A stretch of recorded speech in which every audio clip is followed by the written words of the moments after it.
I wouldn't call myself a very active person, but I do enjoy working out and running every now and then, you know, to stay in somewhat good shape. My friend Jay and I usually work out and run together, as Jay is always in shape and kind of trains me, if you will. Jay and I would often run late at night in my neighborhood, since most of it is well lit and I live in a decent area. However, we stopped running in my neighborhood 2 months ago after this happened. The way my neighborhood is laid out is that there's a main road that connects to separate roads branching off. But ultimately, they all connect back to the main road, which leads to a dirt path extending into local farms and larger properties. This is important to understand. The situation Jay and I were in one night, we decided to run from my house onto a path that goes through the woods to one of the roads that branches off from the main road in my neighborhood. We planned to use that road to reconnect to the main road, then continue running to the dirt path before heading back to my house using the main road. I know it sounds confusing, but we took this unusual route to maximize the miles we could run as our usual path. Just running on the main road and back was getting too easy for us. The run started as usual with Jay and me running from my house to the path, talking about high school drama as we ran. However, we soon began to hear footsteps behind us. At first, we didn't think much of it, since the path we were running on was frequently used, and we often saw other runners or people using it to cross from one area to another in the neighborhood. But as we continued, the footsteps remained behind us, mirroring our speed when we picked up the pace and ran quickly. The footsteps followed suit when we slowed down to a jog or walk for a moment. So did they. At this point, Jay and I were obviously a bit nervous and freaked out, but we were almost to the well-lit road. When we finally exited the path onto the road, we looked back and saw no one behind us.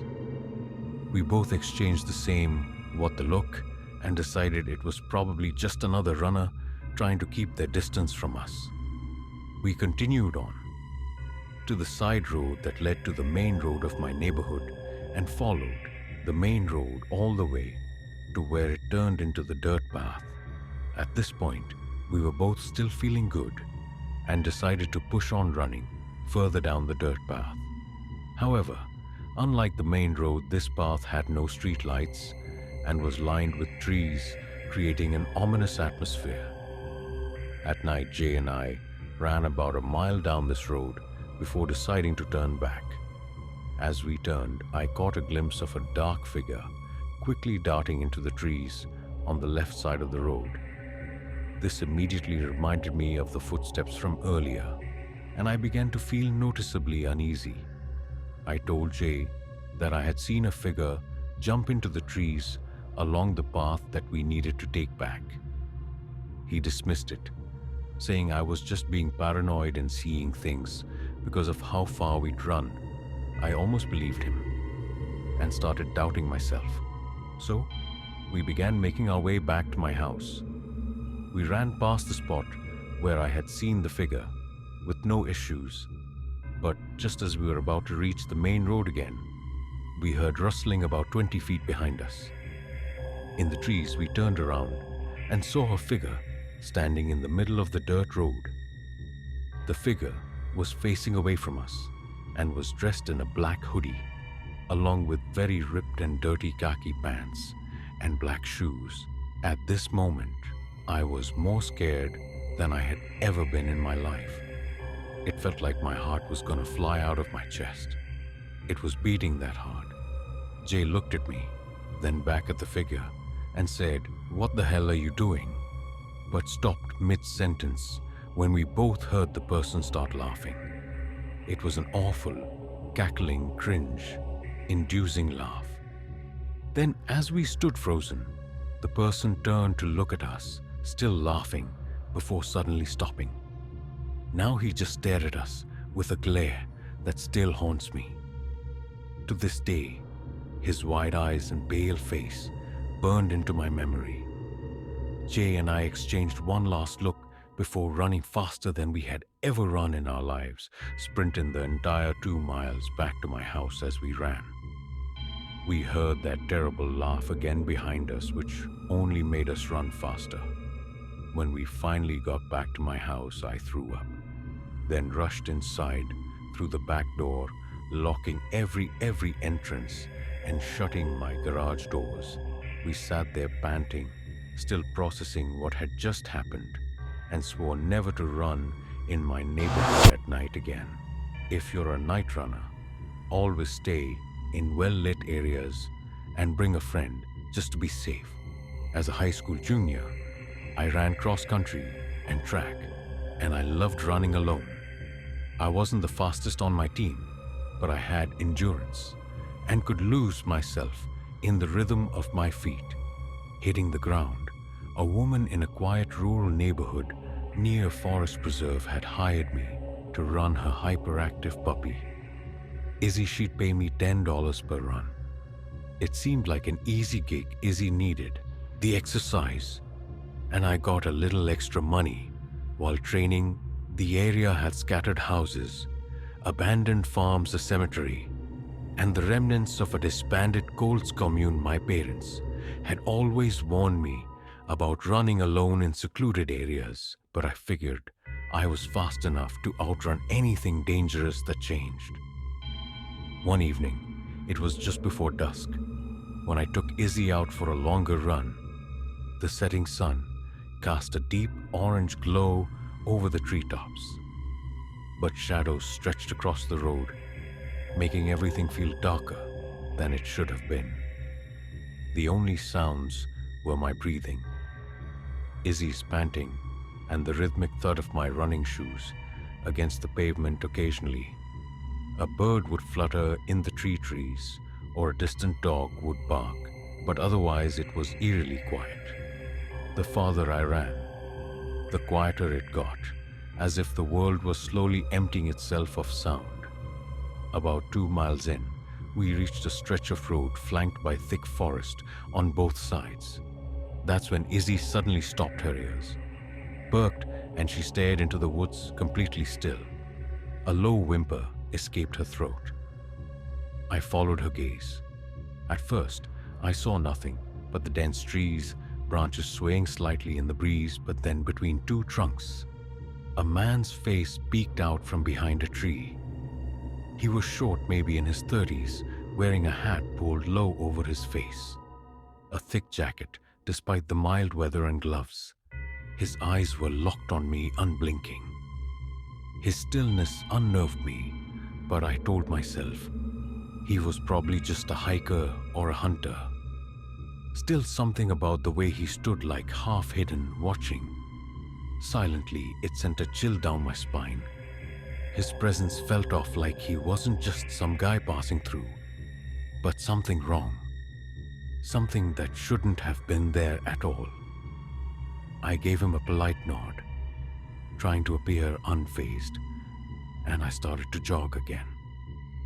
My heart was beating a little faster now, and not from the run. A few steps later, Izzy stopped again, her body rigid, tail between her legs. My stomach dropped as I turned back. The man had moved closer.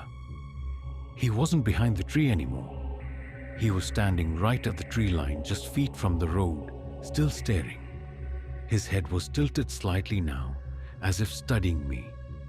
A sickening realization crept in. He wanted me to know he had moved. He wanted me to notice I felt something cold slip down my spine. My body was instinctively preparing to run, but I forced myself to stay calm. Maybe he was just some weirdo trying to mess with me. Maybe if I ignored him, he'd get bored. I kept running, trying to stay composed. Glancing over my shoulder every few steps. At first, I thought he was gone. The woods looked empty again, but then, just as I turned forward, I caught movement in my peripheral vision. I turned back, and he was sprinting toward me. He had a butcher. Cleaver, a choked scream got caught in my throat as pure, unfiltered terror exploded through my body. I didn't think, I just ran. Adrenaline shot through me like electricity, and I pushed myself harder than I ever had in a race. My breath came in ragged gasps. Izzy struggling to keep up her leash, jerking in my grip as we tore down the road. I had never known fear like this before. A kind of fear that exists deep in the bones. A kind that tells you you're going to die if you slow down. I glanced back, only once. He was still chasing me. His face was twisted in pure rage, his mouth slightly open as if growling. The gleam of the blade catching the last rays of sunlight. He wasn't just running, he was running erratically, his arms flailing in unnatural motions, his legs moving almost too fast, like something that wasn't used to running at all. That's when I realized he wasn't breathing. I could hear my own frantic gasps. I could hear Izzy panting. I could even hear the distant rustling of the trees. But not him. His footsteps thundered behind me, his pace matching mine, but there was no sound of breath. Just that awful silence beneath the pounding of his boots. I reached a neighborhood and sprinted between the houses, zigzagging through yards, hoping to lose him. My vision was blurring. My legs were screaming, but I couldn't stop. I darted behind a shed with Izzy finally. When I was sure we had put enough distance between us, I pressed myself against the rough wooden wall, gripping my knees, gasping for breath. Silence. I swallowed hard, my heartbeat still hammering in my ears slowly. I turned my head at the top of the hill. He stood watching. The cleaver dangled from his hand, his chest rising and falling, as if he had just stopped running too. But he wasn't chasing anymore. He was just standing there, staring. We locked eyes. His face had no emotion now. No rage, just that blank, unsettling gaze, as if he had simply lost interest. A minute passed, then another. A car's headlights appeared. In the distance, beams cutting through the dark. And just like that, he turned and walked back into the woods. No hesitation, no hurry. Just gone. I didn't move for a long time. When I finally did, I took the longest route back to the woman's house, sneaking through the yard, so I wouldn't be visible on the main road. My hand shook as I took my payment, acting like nothing had happened. I didn't tell her. I didn't tell my parents. I knew if I did, they would never let me run alone again. I know who he was. I don't know if he was part of the old cults, a drifter, or something else entirely. But I do know one thing, and never ran in that direction again.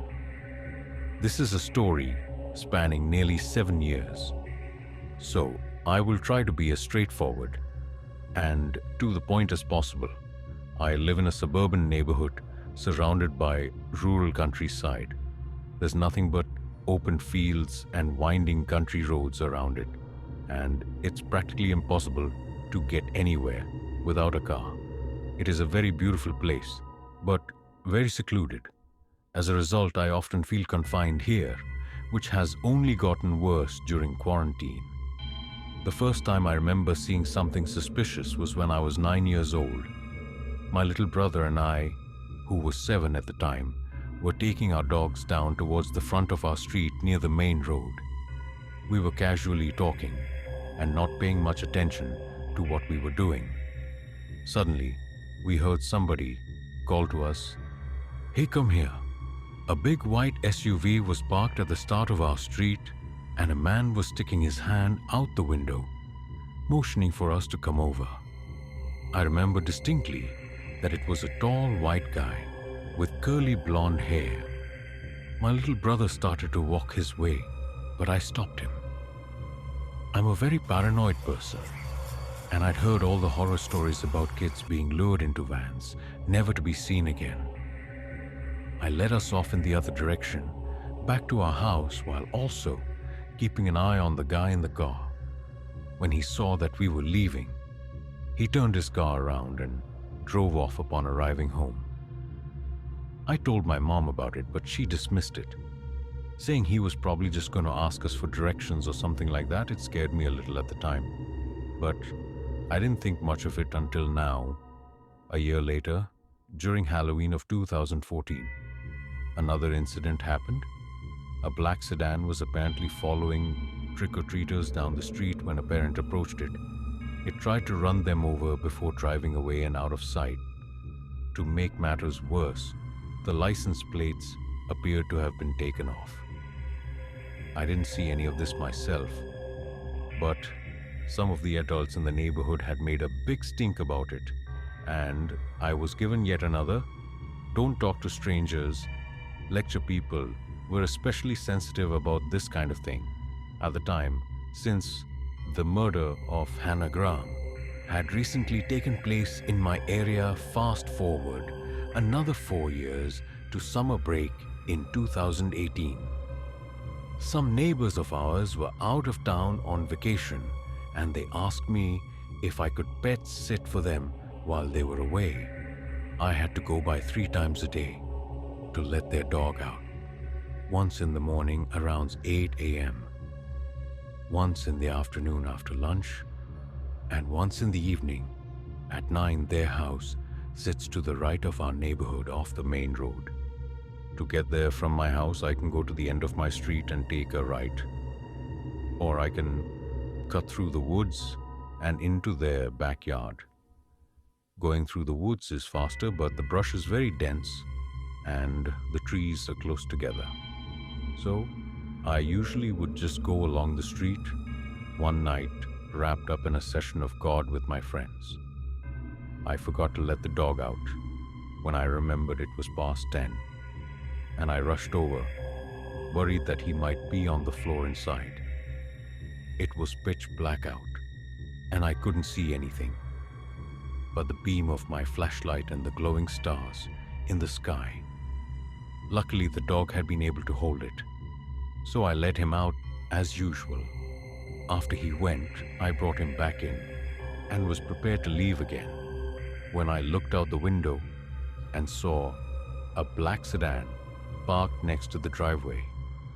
This made me uncomfortable since I was pretty sure I wasn't there.